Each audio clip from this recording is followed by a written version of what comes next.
In the news tonight, Renewable works on curbing community transmissions. PM and Prasad clashed over COVID-19 in Parliament. And overseas experts line up to assist Fiji. From the studios of FBC Suva, Edwin Nunn. Lautoka, Fiji. There is a high risk of a possible community transmission of COVID-19 following the lone positive case recorded in Nambawalu, Mbua on Friday. According to the Ministry of Health, the positive case does not represent community transmission, given that the source of transmission was from outside of Vanuatu. However, it adds the risk of community transmission is high as health teams continue contact tracing and community surveillance. So far, the person's 6 household members have tested negative for the virus and a further 8 workplace contacts are negative. The ministry is awaiting 3 more primary contacts. The positive case was picked up in a routine screening program. 51 persons screened as part of the program have tested negative. The positive person has been securely moved to the Malau isolation facility and household members have been quarantined. And with the North having a case, we now join Eleanor Turangaiviu. Eleanor, based on what's happened over the last 2 days, and has anything changed or are you hearing anything more? The events over the last couple of days have brought about frustration and anxiety, rather mixed reactions for the people and the communities here in Vanuatu. There's obviously a lot of frustration from members of the public as well as the business community, and there are a lot of questions as well from the people as to how the case happened or how the person contracted the virus, given Vanuatu's COVID-free status for the past year. And earlier today we were in Nambawalu. There wasn't any lockdown or restriction of movement in Nambawalu today. People were going about their normal duties. The shops remained open, the post office remained open, even the markets remained open. We understand that several of the positive persons contacts are in isolation in Nambawalu. They remain in their own homes, and we also came across a team who was conducting contact tracing, arriving at the market, and that they were doing contact tracing at the market, trying to get contacts and addresses of market vendors who they think or believed would have come into contact with the positive person. The Ministry of Health has stated that they will announce either tonight or tomorrow an area of restricted movement, which they believe will help them halt the transmission, the community transmission of COVID-19 in Vanuatu. But so far, the Health Ministry is advising the public here in the Northern Division. They're also assuring us that they're doing all they can to stop the community transmission. So the onus is on us here in Vanuatu. Please adhere to the COVID safety protocols, which we have been doing all along, and we should be able to get out of this, Edwin. Eleanor. Prime Minister Voreqe Bainimarama has shot down the National Federation Party's criticism of the government's COVID-19 response. Speaking in Parliament, Bainimarama claims the NFP is grasping at straws to try and discredit Fiji's fight against the Delta variant. Mr. Speaker, I rise to Prime Minister respond to the Bainimarama had a curt and direct response to the NFP leader's tirade against the government's efforts. They have no strategies in place for this. All you talk about is lockdown. When it's found out that the lockdown is not an option, he's now running around like a cornered rat, trying to find a way out of the brief remarks he's made about lockdown. This government's strategy of winning the war against COVID-19 is as miserable and a colossal failure, I would say. The opposition MP also took a swipe at government's decision not to institute an extended lockdown. Even the Honourable Prime Minister, went onto a radio station in New Zealand and said we can't have lockdowns because the people in Fiji are not educated. Mr. Speaker, this is really a slap on the face of our people, our citizens. And if Biman Prasad is really worried about the education of our children, has a big number of children in University of South Pacific. They are now educating, learning in an environment of corruption. Maybe he can go help sort that bit out. Don't get personal. Don't get personal, Prime Minister. Thank you. Don't get personal. You were saying Fiji people Thank are you. educated. Don't Shush. say that. The Prime Minister has repeatedly stated that a lockdown would not work for Fiji because of the financial situation of many families and the chances that it may not work in curbing COVID numbers. More overseas experts have shown interest in helping Fiji in the containment of the highly transmissible COVID-19 Delta variant. Minister for Health Dr. Ifiremi Wangainambete says these teams will add to the help that is currently being provided by the Australian and New Zealand medical assistance teams. Kritika Kumar reports. The Minister for Health has revealed that this latest offer for help includes an American team. In addition, we have interest for other teams to come over, an American team, a New Zealand-based TACMED team and a Rugby team. These teams are already in consultations and are talking to my permanent secretary and a group of experts as they maneuver through this response. Dr. Wangainambete says the teams currently in Fiji have been assisting in terms of public health and clinical support. The Minister in his ministerial statement this morning also highlighted that the current statistics reveal that there is an increasing number of hospitalization in the Western Division. And we're also beginning to see a rise in the Western Division, which continues to record increasing number of cases every day. This COVID-19 is a national crisis. They have said it, we have said it.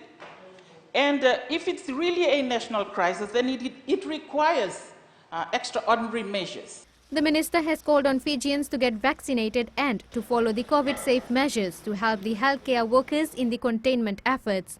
Kritika Kumar, FBC News. The Australian and New Zealand medical assistance teams are working with the Ministry of Health to try and mitigate the seriousness of COVID-19 in the Western Division. The past week has seen new cases emerge and growing admissions at hospitals in the West. ANZMAT Charlie team leader Bronte Martin says they will apply the lessons learned from operations in the Central Division.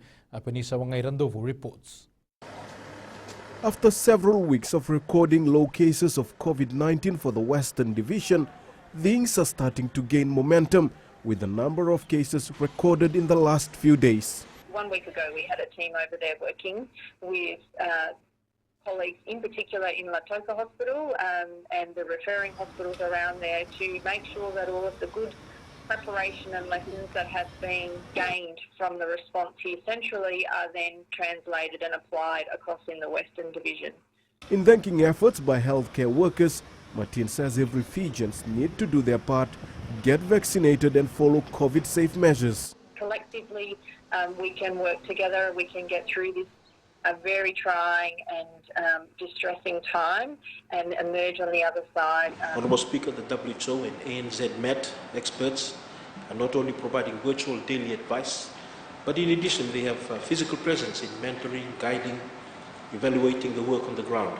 The Minister for Health says the ministry is using the majority of the recommendation made by the ANZMAT and the WHO and continue to welcome advice given their high level of expertise.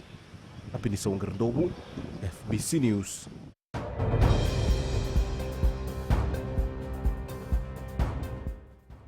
To our latest COVID-19 update for tonight, Fiji recorded 467 new infections for the period ending 8 a.m. yesterday.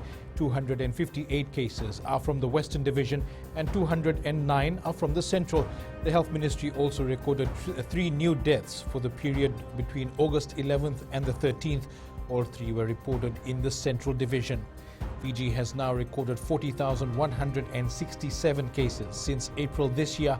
There are currently 23,831 active cases in isolation with 15,841 recoveries. The COVID-19 death toll stands at 371. The vaccination campaign continues around the country. As of yesterday, 533,609 people, or 91% of the population, have received their first dose of the AstraZeneca vaccine. 210,845 people, or 35.9%, have received their second dose. The 5 most vaccinated areas include Mba, Rewa, Ranonga and Naitasiri, which have now achieved 100% first jab. Next is Nandi. And it's great to see Hira Pati from Savu Savu fully vaccinated. If she can do it, why can't you?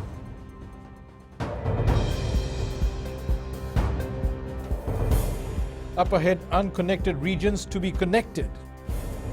And the famous skipper gets a sea burial.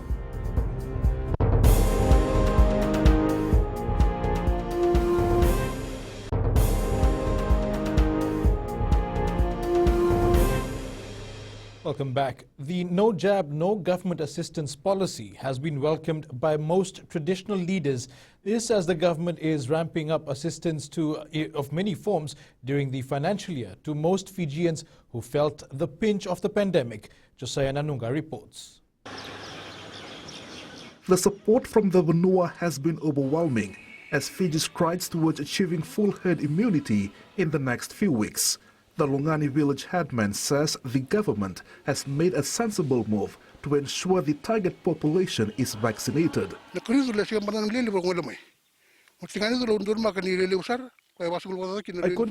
remind the villagers to get the jab, but a majority of them hesitated. As soon as the announcement was made that Fijians cannot access various government assistance without getting the jab, that's the time when I saw them flocking to vaccination venues. Support from the public is needed to defeat this killer virus. Prime Minister Vorengembaini Mrama, while speaking during the Radio Fiji One and on the Prime Minister program, says those eligible but do not want to receive the jab will miss out on many opportunities. The decision you make about getting the vaccine will implicate those around you. We need your support, and that's why we have taken this important initiative of no jab, no assistance. This is instrumental to retain economic productivity in the country. Declaration. As of the 14th of this month, 91% of the target population in Fiji have received their first dose, and at least 36.1% of Fijians are now fully vaccinated nationwide. Josiah Nanunga, FBC News. The government is collaborating with key stakeholders to expand communication and internet connectivity to unconnected regions. A technical working group has been set up to design an innovative, cost-effective and sustainable solution that will ensure telecommunication services and more are provided to those in remote locations.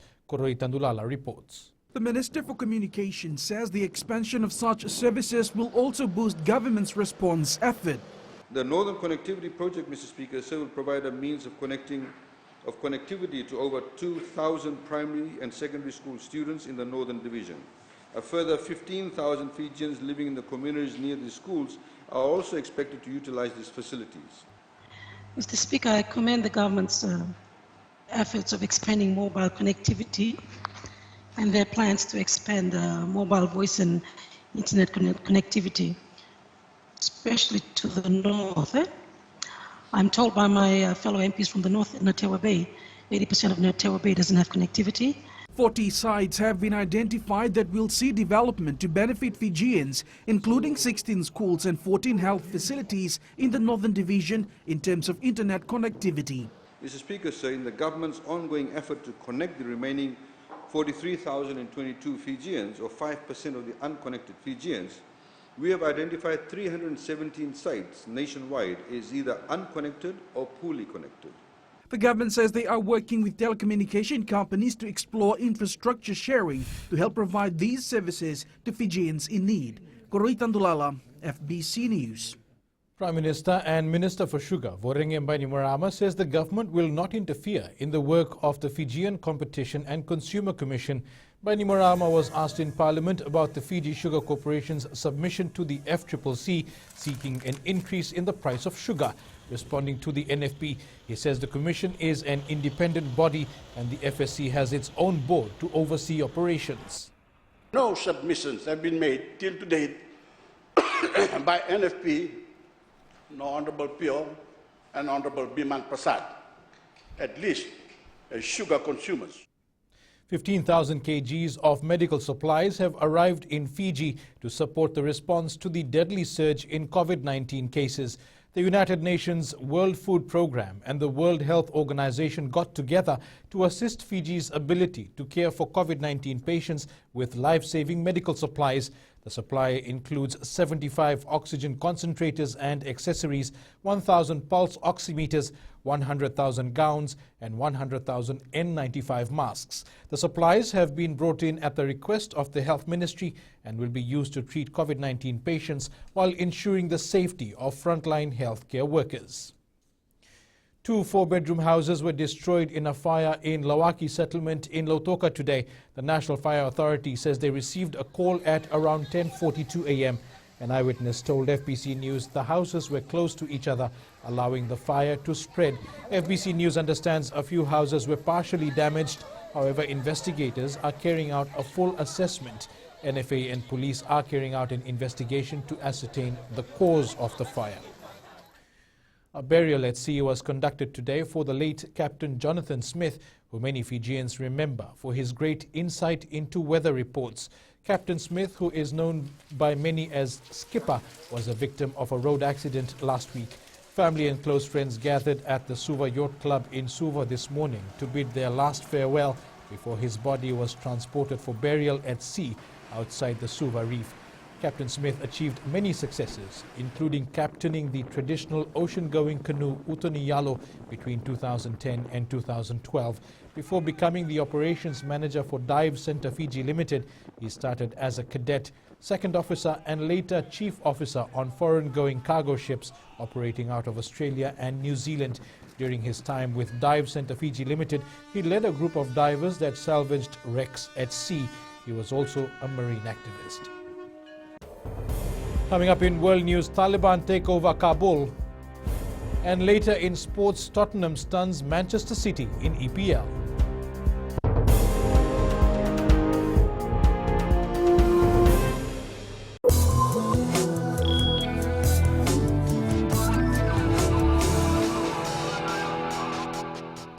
Fiji Ports Corporation Limited has paid out a dividend of $13.63 million following a net profit of $22.73 million for the year ended 31st December 2020. Fiji Ports Corporation Limited Chair and Permanent Secretary for Commerce, Shane Ali, says 2020 has been challenging and the company faced its shares of difficulties in containing COVID-19. He says the profit is encouraging despite the global economic downturn and slowdown of international trade. $5.59 million of the dividend payout went to the Ministry of Economy, $5.31 million to the Fiji National Provident Fund, and $2.72 million to Atkins Spence. The chair also announced bonus of $217,893 for 155 employees. A special program and package designed to encourage farmers, producers and processors to seek out commercial agriculture funding from the Fiji Development Bank has been announced. The program, which is a first of its kind, will see the Ministry of Agriculture make a 20% equity contribution towards the loan package from financial institutions for those who wish to invest and grow their agriculture ventures. Minister Dr. Mahendra Reddy highlights there will be 9 categories under this program.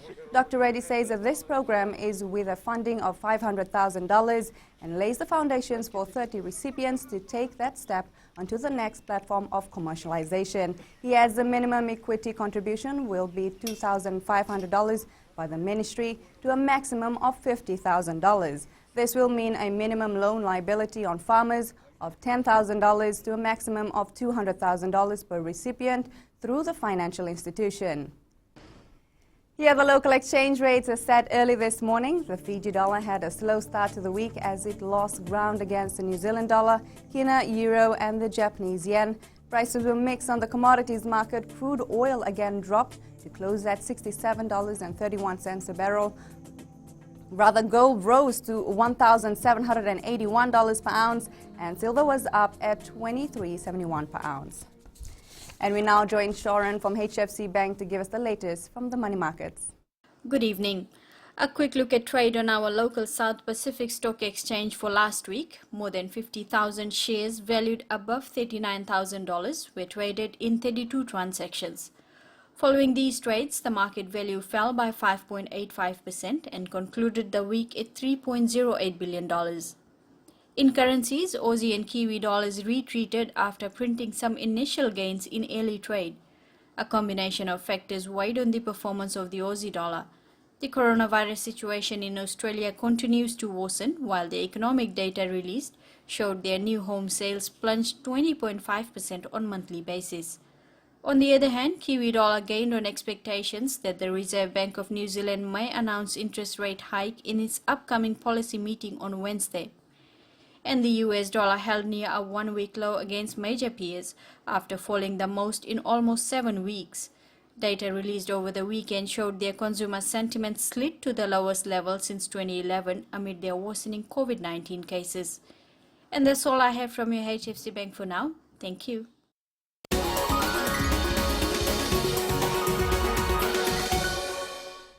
Clay Energy Fiji and the government are in the process of delivering the first of its kind grid-connected solar photovoltaic farm with battery storage in Fiji. An agreement was signed between the EFL and Clay Energy Fiji for the construction of the plant in Taviuni. This will enhance the existing generating capacity, which comprises of the Somosoma hydroelectric scheme and the Waievo power station in Taviuni. An agreement was signed in 2018 between the Ministry of Economy and the Korea International Cooperation Agency to provide a grant aid of $12 million towards the project. The project is estimated to cost around $6.3 million and is being grant funded by KOICA. EFL Chief Executive Hasmukh Patel says work will begin in September. Is that we want to ensure that Taviuni remains a clean energy island. Presently, we have a hydropower plant, 700 kilowatts, which is looking after the energy requirements of the customers in Taviuni.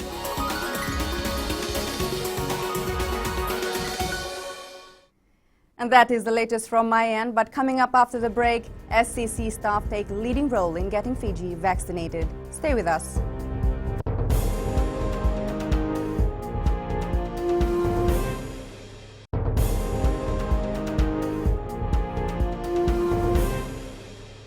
Welcome back. There have been numerous climate change effects seen in recent weeks in Europe, and now there are fears of more extreme heat as Europe braces for another heat wave.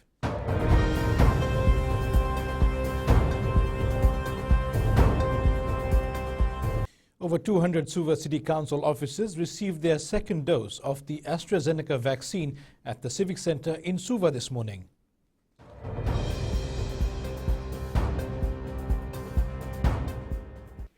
SCC Chair Isikeli Tikondondua says they are demonstrating the great need for Fijians to get both doses of the vaccine. Tikondondua says with a no jab, no entry policy soon to be implemented for SCC facilities, including the Suva municipal market, it's essential their staff who are service providers also be protected. He adds there have been talks with businesses and the Suva Retailers Association, as many workers are also concerned about their safety, and this may result in more locations implementing a no jab, no entry policy. That our facilities and the Suva Retail Association facilities, the shops, will also encourage that if you don't have the jab, they will not allow you to enter. And I think this is very important because it seems that this pandemic is going to be around for quite a while. And we have to be smart. We need to open up the business. And also, this is the new norm.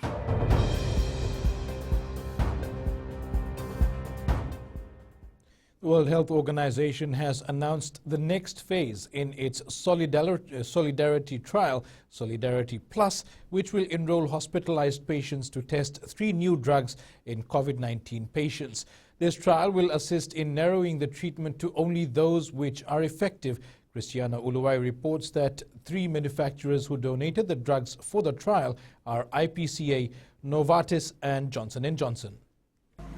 The world will be a step closer to treating life-threatening diseases like malaria and cancer after current drug trials. Solidarity Plus will test 3 drugs: artesunate, a treatment for severe malaria; imatinib, a drug for certain cancers; and infliximab, a treatment for immune system disorders such as Crohn's disease. The trial, which involves thousands of researchers in over 600 hospitals in 52 countries, is aimed at saving lives with effective treatment. To all those researchers around the world in all those countries who are working with WHO and our partners to deliver on these platform trials that give us the power to be able to test many drugs at one time, many different kinds of intervention. Fiji is one country that can benefit from the results of these trials given the public health crisis caused by the COVID-19 pandemic, also considering that cancer is the third leading cause of death prior to this outbreak. Christiana Uluwai, FBC News. And let's join Jamie now for the latest in sports. Thank you and good evening. And journey must continue for Takayawa judokas. This and more coming up.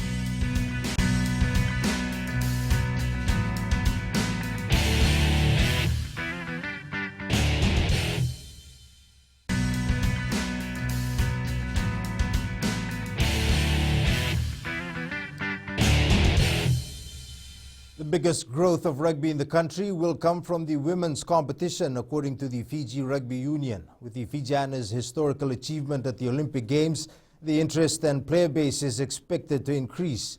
However, the FRU is still trying to secure a sponsor for this year's women's 15s provincial competition. Aquila Dama has more.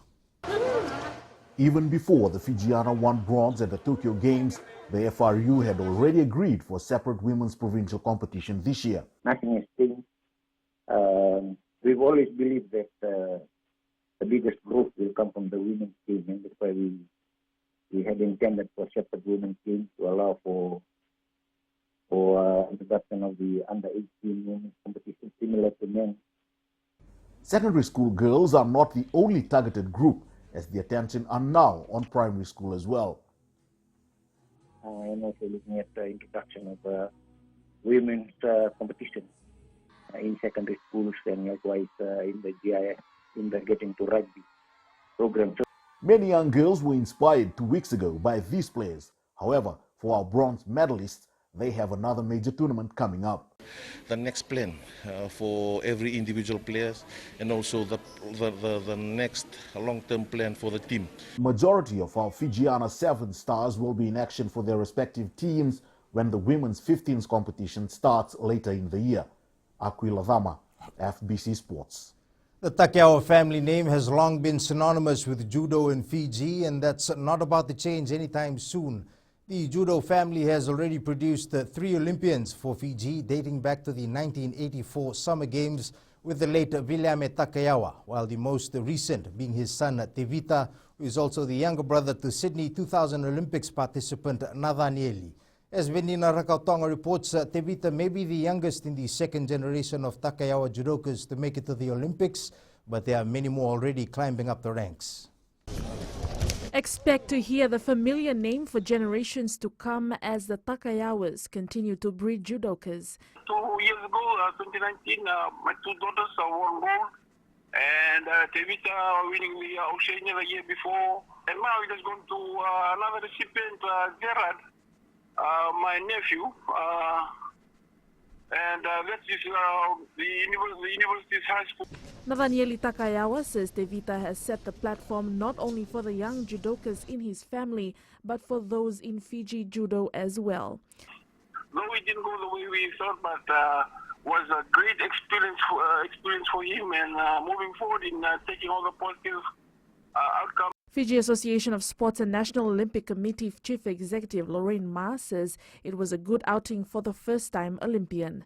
He unfortunately, was out of the competition in what is known as an ippon, where his opponent was able to get him on his back on the ground. But Tevita has a long way to go. This was his first Olympic Games appearance, and I'm sure it definitely won't be the last. Tevita Takayawa attended a training camp in Switzerland last week, straight after returning from the Tokyo Games. Venina Rakautonga, FBC Sports. The Olympic Games has enlightened Team Fiji sprinter Mbanube Tambakaudoro. After seeing the success of our 7 teams at the Tokyo Games, the Pacific champion has been motivated to push himself to go a step further and, if possible, make the trip to Paris for the next Olympics. Tambakaudoro believes if rugby can do it, so can other sports.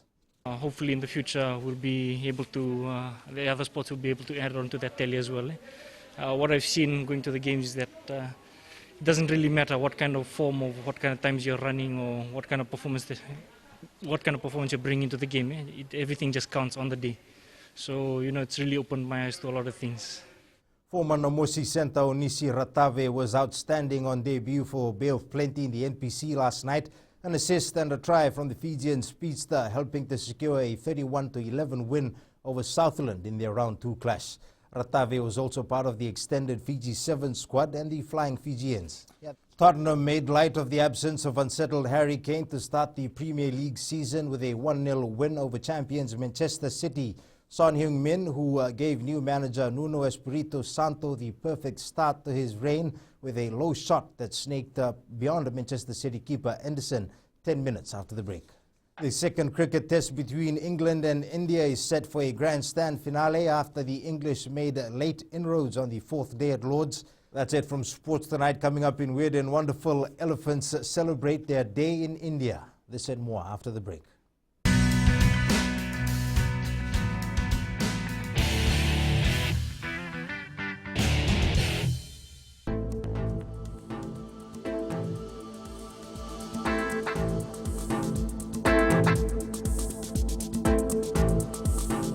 Cloudy periods and showers were experienced over most parts of the country today.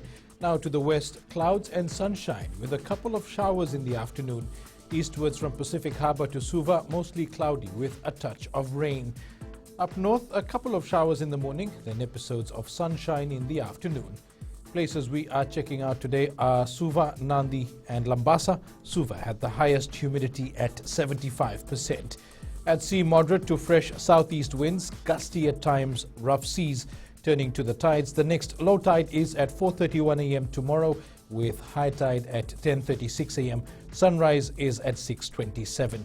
For tomorrow, cloudy periods with some showers over the southeastern parts and interior of the larger islands, Lau and Lomaiviti group. Fine apart from isolated light showers in the afternoon elsewhere, cool at night.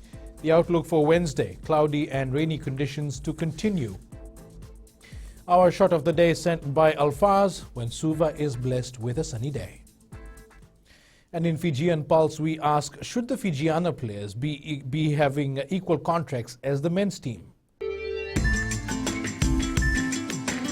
Yes, because they proved everyone wrong. And yeah. They deserve to be given the same contract as men because they have put in the hard yards and came home with a medal. Yeah, they should be because they do the hard work too, nah? I think it would be good to have the women have the benefits that the men are getting. Recapping our main stories, Vanuatu works on curing community transmissions. PM and Prasad clash over COVID-19 in Parliament, and overseas experts line up to assist Fiji. For these stories and others, you can tune in daily to our sister radio station Gold FM. To our poll question, last week we asked, should more be done for women's rugby in Fiji? 55% answered yes. This week we are asking, should commercial banks relook at lending rates? Visit our FPC News website to take part and send us newsworthy pictures and videos, fpcnews@fpc.com.fj, or share it with us via our various social media accounts. You can also download our FPC app to keep updated with the very latest in news and sports and listen to our 6 radio stations live. That's your news this evening. I'll see you again tomorrow. Until then, stay safe. Modemanda.